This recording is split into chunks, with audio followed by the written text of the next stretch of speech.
बिस्मिल्लाहिर्रहमानिर्रहीम। शुरू अल्लाह के नाम से जो बड़ा मेहरबान और नहायत ही रहम करने वाला है। तमाम हज़रात दुरूद पाक पढ़ लीजिए। अल्लाहुम्मा सल्ली अला मुहम्मद व अला आलि मुहम्मद कमा सल्लैता अला इब्राहीम व अला आलि इब्राहीम इन्नका हमीदुम मजीद। अल्लाहुम्मा बारिक अला मुहम्मद व अला आलि मुहम्मद कमा बारकता अला इब्राहीम व अला आलि इब्राहीम इन्नका हमीदुम मजीद।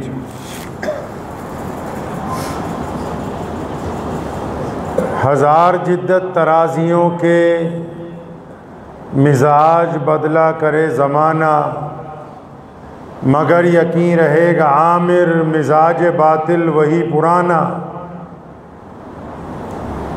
हमारी ज़िल्लत की इंतहा क्या, हमारी पस्ती का क्या ठिकाना। गुनाह तो फिर गुनाह ठहरे, इबादतें भी मुजरिमाना। और उरूज से बहरोवर न होगी कभी हयाते मुनाफिकाना। ज़ुबां पे इस्लाम का वजीफ़ा, मगर ख़यालात काफिराना।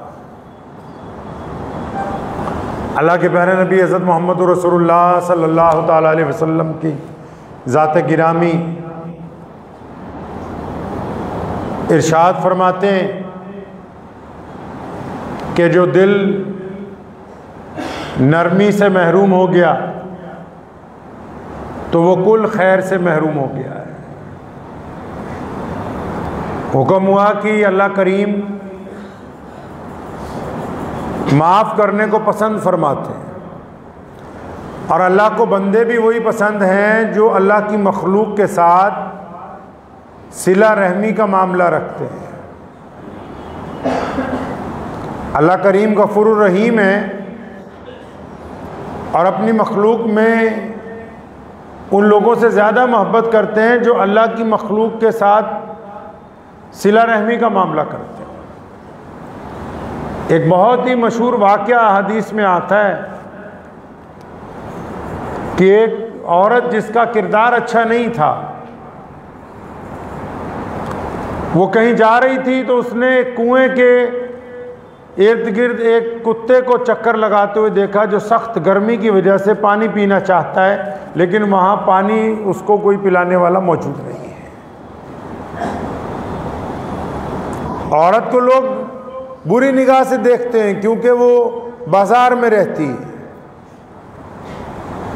लेकिन यहाँ जब उसने एक जानवर को प्यासे की हालत में देखा और देखा कि डोल भी नहीं है कुएं में से पानी निकालने के लिए, तो उसने अपने रुपट्टे के 2 टुकड़े करके उसकी लंबाई कपड़े की इजाफा करके अपने जूते के साथ उस कुएं में से पानी कुछ निकाला और उस जानवर को वो पानी पिलाया।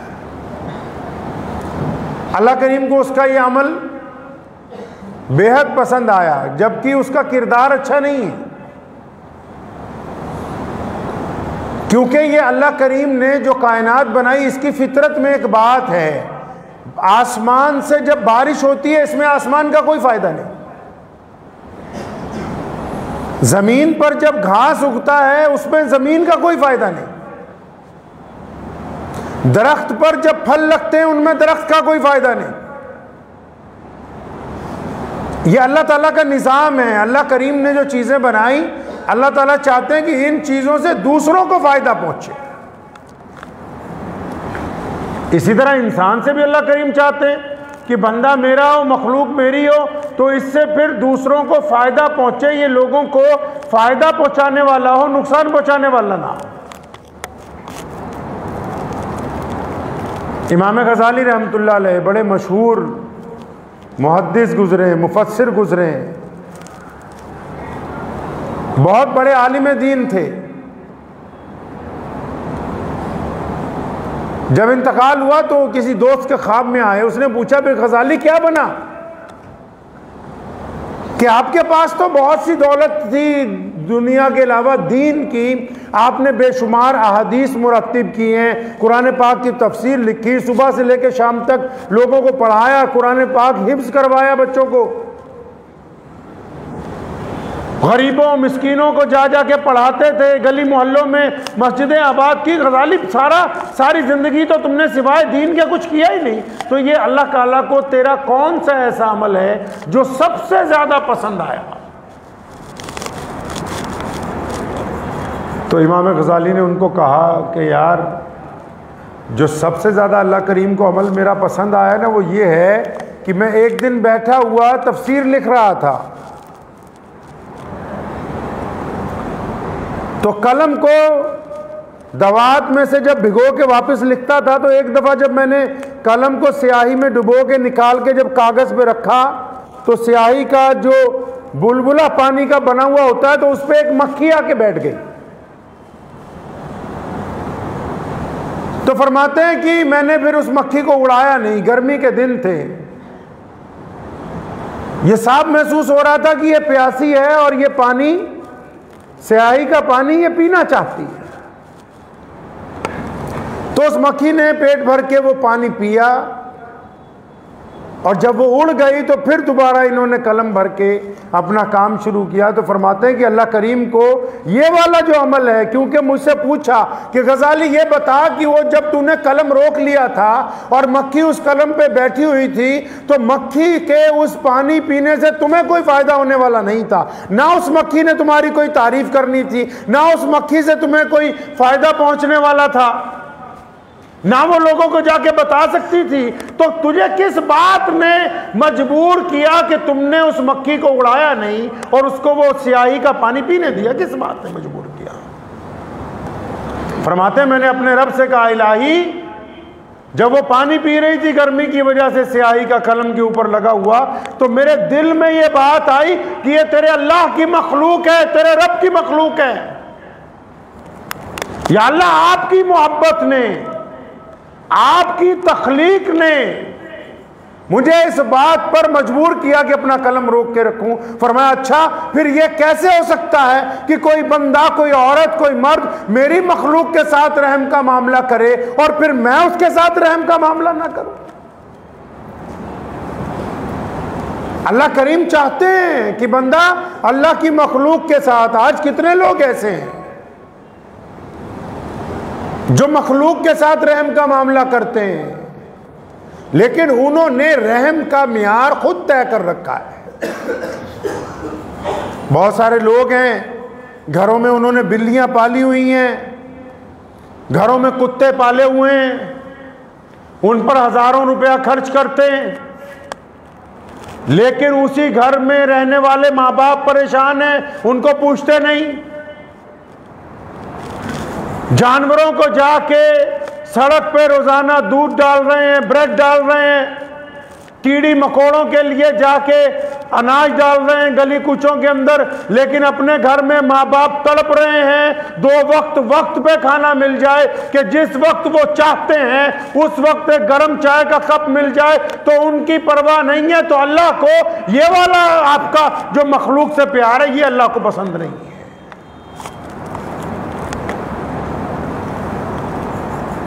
जाके जानवरों की मरहम पट्टी कर रहे, ठीक है, वो करनी चाहिए, लेकिन आपके पड़ोस में जो रहता है, आपको पता है प्यारे मोहम्मद रसूलुल्लाह सल्लल्लाहु ताला अलैहि वसल्लम ने जिस रोज इरशाद फरमाया वो ईमान वाला हो ही नहीं सकता। जब पहली मर्तबा फरमाया, तमाम सहाबा इकराम रज़ियल्लाहु ताला अजमईन अलर्ट हो गए कि किसकी बात करने लगे। दूसरी दफा नबी अलैहिस्सलाम ने फिर फरमाया, खुदा की कसम वो बंदा मुसलमान नहीं, वो बंदा ईमान वाला नहीं, वो बंदा अच्छा नहीं है। सहाबा इकराम रज़ियल्लाहु ताला अजमईन के चेहरे पे फिक्र के आसार नाज़िल हुए, परेशानी के, कि पता नहीं किसकी बात होगी, किसका नाम लिया जाएगा, किसको कह देंगे, अभी तक इजहार नहीं हुआ। तीसरी दफा नबी अलैहिस्सलातु वस्सलाम ने फिर इरशाद फरमाया कि वो बंदा ईमान वाला नहीं है। सारा मजमा घबरा गया। किसी ने हिम्मत करके पूछा बड़ी आहिस्ता आवाज में, या रसूलल्लाह कौन बंदा ईमान वाला नहीं है? फरमाया, हाँ वो ईमान वाला नहीं है जिसका पड़ोसी उसके बदमाशी की वजह से, गुंडागर्दी की वजह से तंग होता हो उससे। हम तो इसको गुनाह ही नहीं समझते। अब अंदाजा लगाएं, हम इस गुनाह को गुनाह ही नहीं समझते। 5 वक्त के नमाजी पड़ोसियों पर जालिम हैं, अच्छे अच्छे दाढ़ी रखने वाले दीनदार बनने वाले पड़ोसियों के लिए जालिम हैं, अच्छे अच्छे मुत्तकी परहेजगार पड़ोसियों पर जालिम हैं,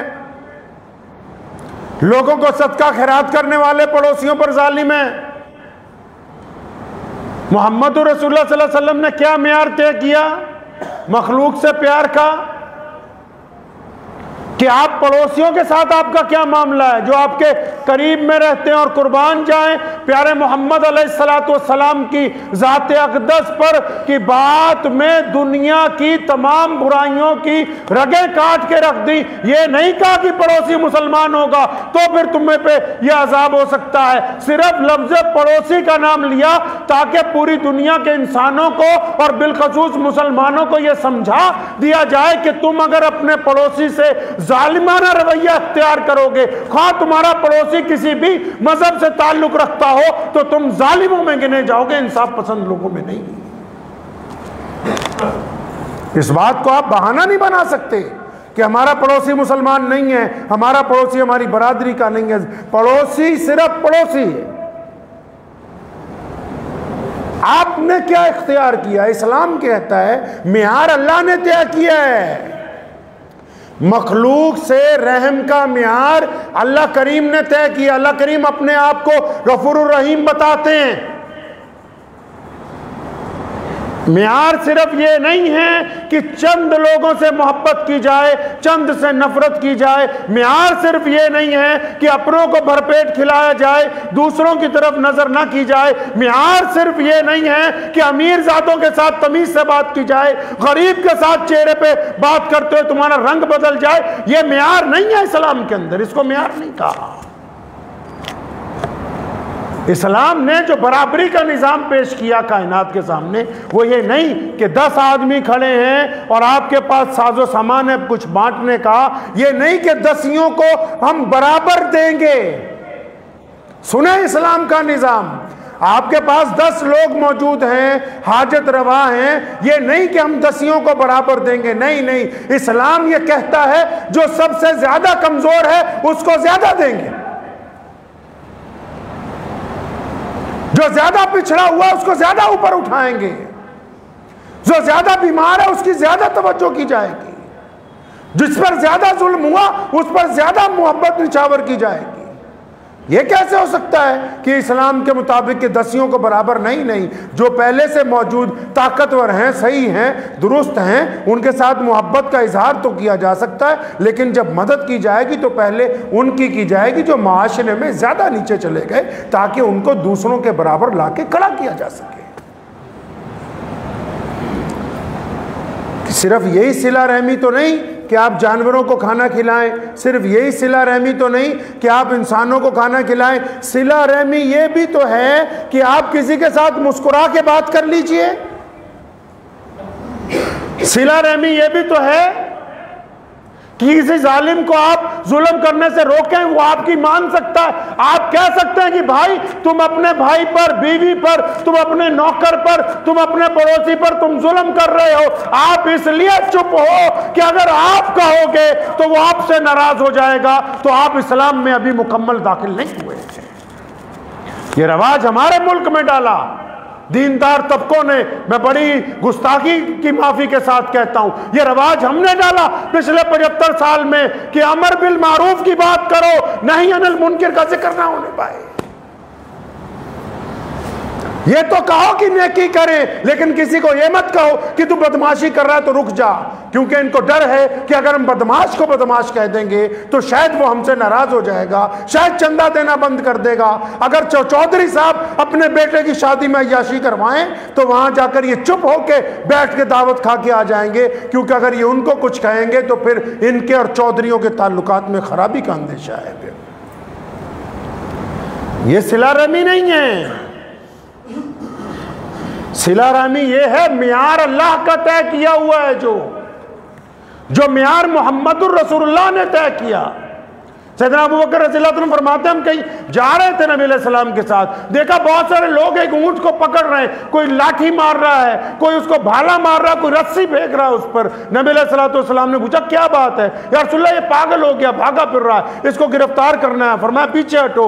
जब उस ऊंट की तरफ गए, सैयदना अबू बकर फरमाते हैं रज़ियल्लाहु अन्हु, मुझे लगा कि शायद ये रसूलुल्लाह पे हमला ना कर दे, लेकिन आप सल्लल्लाहु अलैहि वसल्लम इत्मीनान से खड़े थे। वो ऊंट दौड़ता हुआ आया, नबी अलैहि सलाम के कदमों में आकर बैठ गया।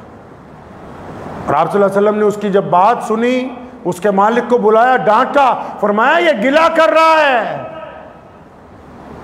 पागल नहीं हो गया ये गिला कर रहा है इस बात का कि मुझसे सख्त धूप में काम लेता है, मेरे साथ ज्यादती करता है, मुझे नाजायज मारता है, मेरी ताकत से ज्यादा मुझ पर बोझ लाता है। ये आपका अपना बच्चा एसी में बैठा रहे, मुलाजिम का बच्चा, गरीब का बच्चा पूरे बाजार में धूप के अंदर, उसको बोलिए कि फलां जगह काम करने के लिए जाओ, यहीं पर आपका सिला रहमी का मियार तय होगा।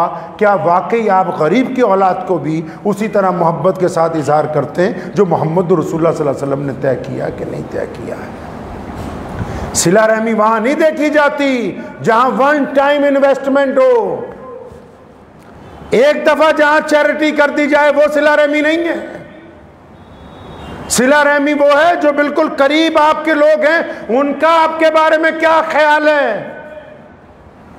नबी अलैहिस्सलाम से कुफारे मक्का ने पूछा था ना, जब नबी अलैहिस्सलाम ने सफा पहाड़ी पे खड़े होकर कहा कि मैं अल्लाह का रसूल हूं, अल्लाह वहदहु ला शरीक है, उन्होंने पूछा कोई दलील लाओ। कुरान पाक ने भी उस बात का ऐलान किया, फरमाया प्यारे महबूब उनसे पूछो कि मेरा सारी जिंदगी तुम्हारे दरमियान गुजरी है, बताओ मेरे किरदार के बारे में तुम्हारा क्या ख्याल है।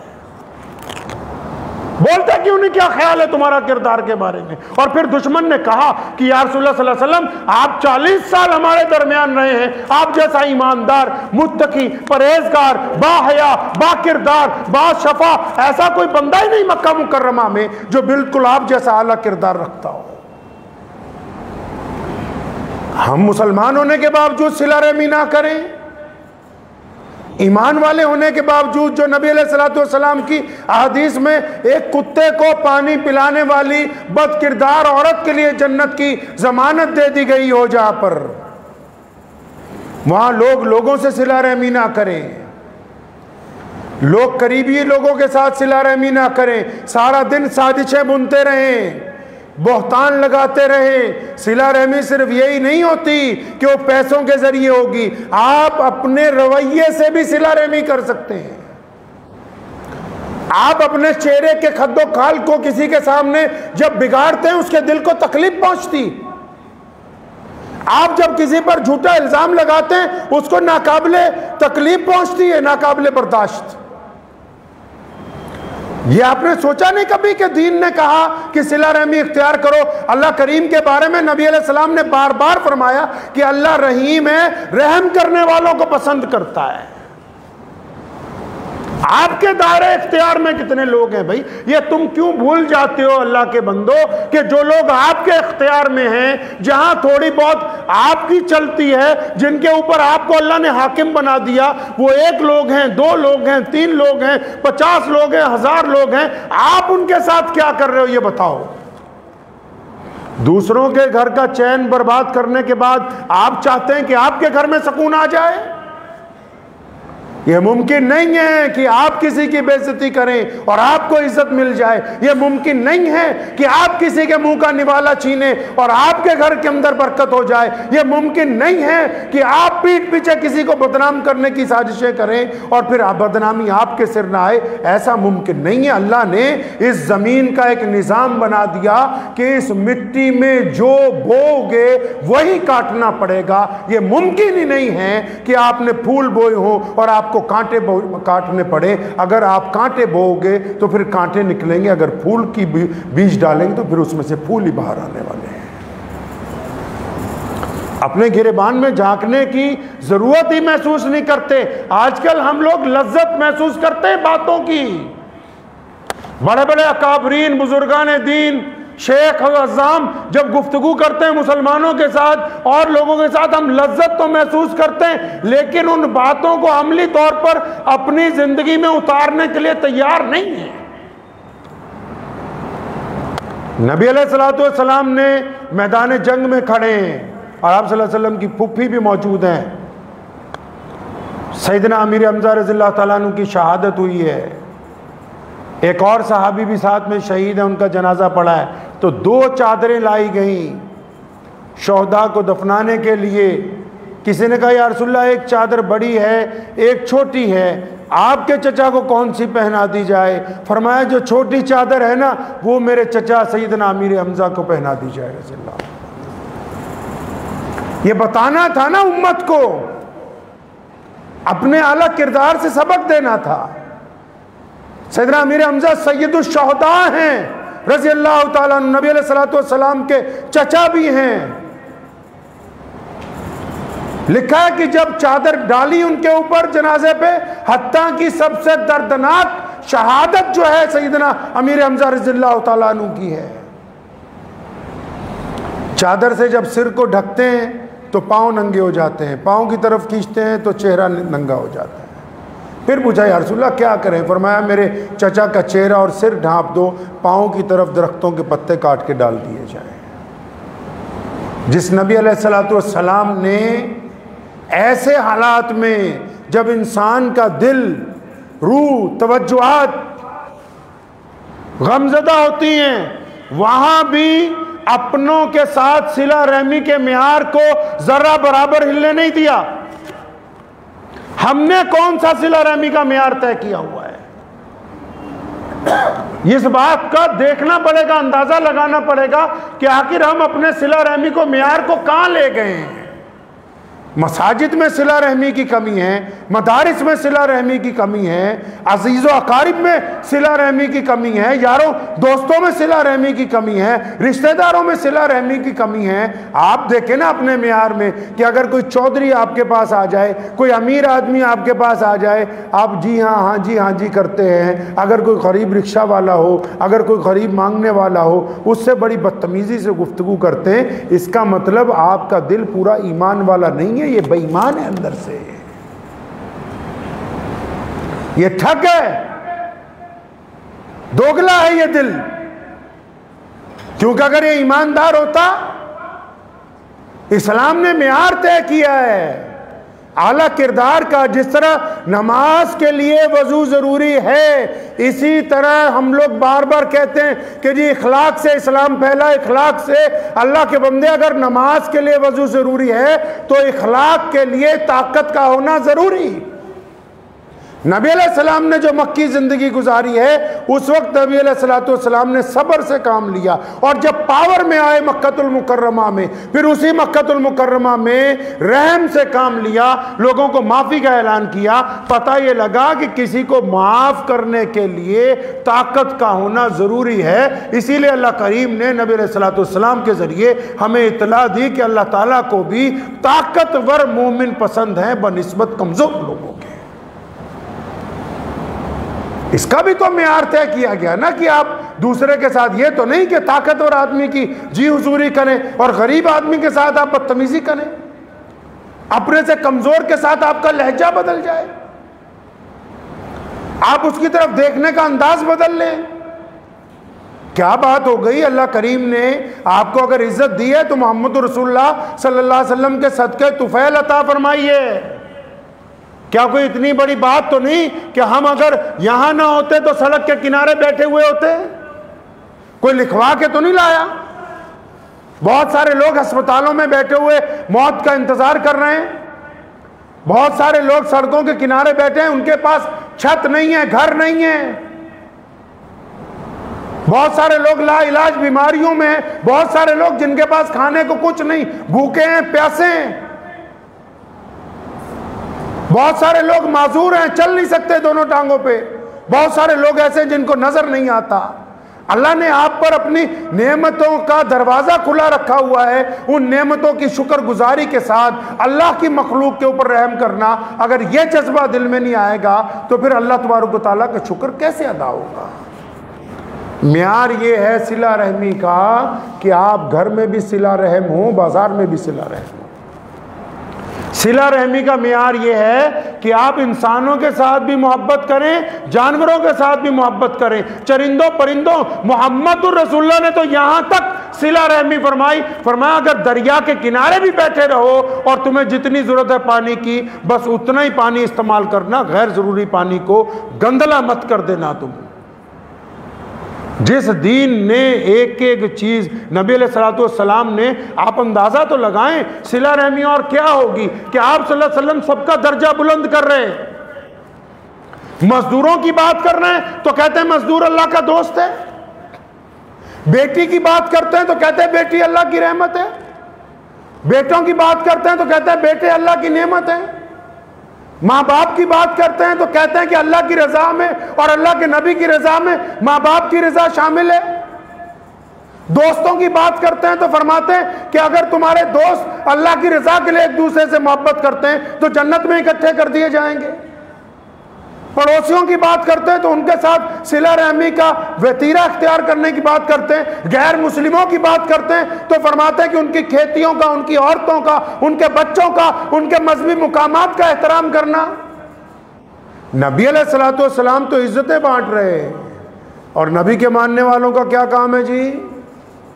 नबी के मानने वालों का क्या काम है अब कि वो भी नबी अलैहिस्सलातु वस्सलाम की सुन्नत के मुताबिक लोगों के साथ सिला रहमी का मामला करें, और वो दायरा जो उनके करीब का दायरा है। एक बात बार बार आपसे गोश गुजार करते हैं हम अक्सर, इस बात से बेपरवाह हो जाइए कि सोशल मीडिया पर इस्लाम के खिलाफ कौन क्या कर रहा है, कौन नहीं कर रहा, और इस बात पर पूरी ताकत झोंक दो कि जिन गैर मुस्लिमों से आपके ताल्लुकात हैं, जिनके साथ आपका उठना बैठना है, उनके साथ दिखावे की नहीं आला किरदार की पेशकश कीजिए कि वो गवाही दें इस बात की कि अब्दुर्रहमान झूठ नहीं बोलता, वो गवाही दें इस बात की कि मोहम्मद शफी ने कभी दगा नहीं किया, वो गवाही दें इस बात की कि यूनुस बहुत ईमानदार है।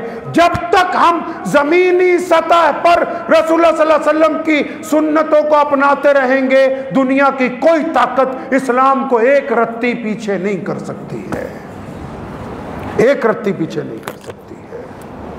तो इस बात को जहन नशीन कर लीजिए कि सिला रहमी का जज्बा रखना हम पर लाजिम है, ज़रूरी है। करेंगे इंशाअल्लाह ताला। अपने गिरेबान में झांकिए इत्मीनान से, घर में जाके अकेले बैठ के बस इतना ज़रूर सोचिए, हमारी वजह से कितनों की आंखों में आंसू आए आज तक, हमारी वजह से कितनों का दिल दुखा है, हमने कितनों को ठोकर मारी है। आपको याद आ जाएगा। और ये दुआएं वहीं पे रुकी हुई हैं। जब दुआ करते हैं ना हम, और आजकल तो लोग मौलवियों के पास जाते हैं, पीरों के पास, वलियों के पास, दुआ कर दीजिए हजरत, दुआ कर दीजिए हजरत जी तो अल्लाह के नेक बंदे। अब जब दुआ करते हैं कि या अल्लाह ये फलां बंदा तेरा आया है, इसके ऊपर अपना करम फरमा, साथ ही में फरिश्ते पर्ची बीच में लगा देते हैं कि इलाही ये अल्लाह वाले जिसके लिए दुआ मांग रहे हैं ये ठग है, ये माँ बाप का जालिम है, ये बदमाश है, ये उलमा को गालियां देता है, ये जिसके लिए दुआ मांगी जा रही है इसने बहन का हक मार रखा है, ये जिसके लिए दुआ मांग रहे हो ये अपने नौकर पर जालिम बना हुआ है, ये जिसके लिए दुआ मांग रहे हो ये अपनी बीवी के चेहरे पे थप्पड़ मारता है, ये जिसके लिए दुआ मांगी जा रही इसके पड़ोसी से खौफजदा हैं। जब वो शिकायतनामा बीच में पहुंचता है सारी की सारी दुआएं वहीं की वहीं धरी की धरी रह जाती हैं।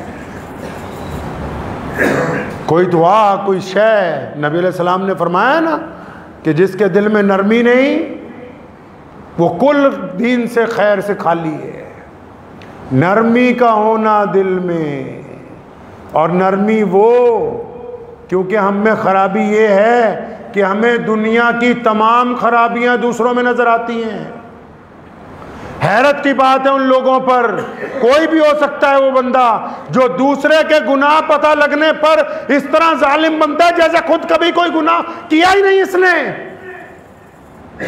ऐसे गिरफ्त करना चाहता है दूसरे की जरा सी बात के ऊपर जैसे ये खुद दूध का धुला हुआ, इसने कुछ किया ही नहीं है।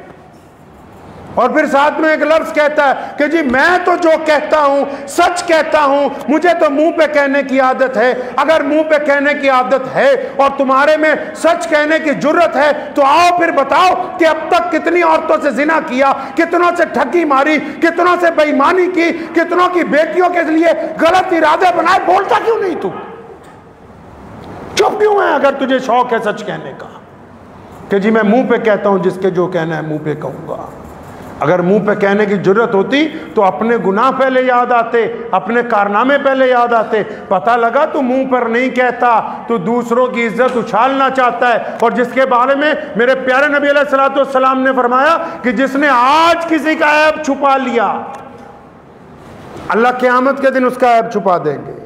जिसने आज किसी का ऐब छुपा दिया, जो आज मजे ले लेके बताता रहा, फिर कुरान ने कहा वैलुल लिकुल्ली हुमज़तिल लुमज़ा, कि कोई बात नहीं, ऐब तलाश कर लोगों के, उनको आगे फिर सप्लाई कर, लेकिन क़यामत वाले दिन तेरे उस दिल को नारुल्लाहिल मुक़दा, अल्लाह फरमाते हैं उस दिल को फूकेंगे उसी जगह पे। जिस तरह टच मोबाइल में जिस ऐप को उंगली लगाओ वही वाला ऐप चलता है ना, उस तरह सिर्फ इस दिल में आग लगा के गोला छोड़ देंगे। फिर तुझे पता लगेगा कि तू जिन लोगों की बुराइयां करता था तेरे साथ बना क्या है। तो दुआ कीजिए अल्लाह करीम मुझे भी आप सबको इन बातों पर अमल करने की तौफीक अता फरमाए, और वो तमाम लोग जो जुल्म का शिकार हैं, जो मज़लूम हैं, उनके हक़ में जिन लोगों की बोलने की ज़िम्मेदारी बनती है, जिनको इक़्तिदार की कुर्सियों पर बिठाया गया है, वो सिर्फ़ ये समझते हैं कि एक लेटर पैड और सिर्फ़ एक ट्वीट करके हमने अपना हक अदा कर दिया, तो वह हक अदा होने वाला नहीं है। जब तक मज़लूम को इंसाफ ना मिल जाए, उनके लिए वहाँ जा के मदद ना की जाए, तब तक वह हक अदा होने वाला नहीं है। दुआ कीजिए अल्लाह करीम मुझे भी और आप सबको इन बातों के ऊपर अमल की तौफीक अता फ़रमाए। व आखिरु दावाना अनिल हम्दुलिल्लाहि रब्बिल आलमीन।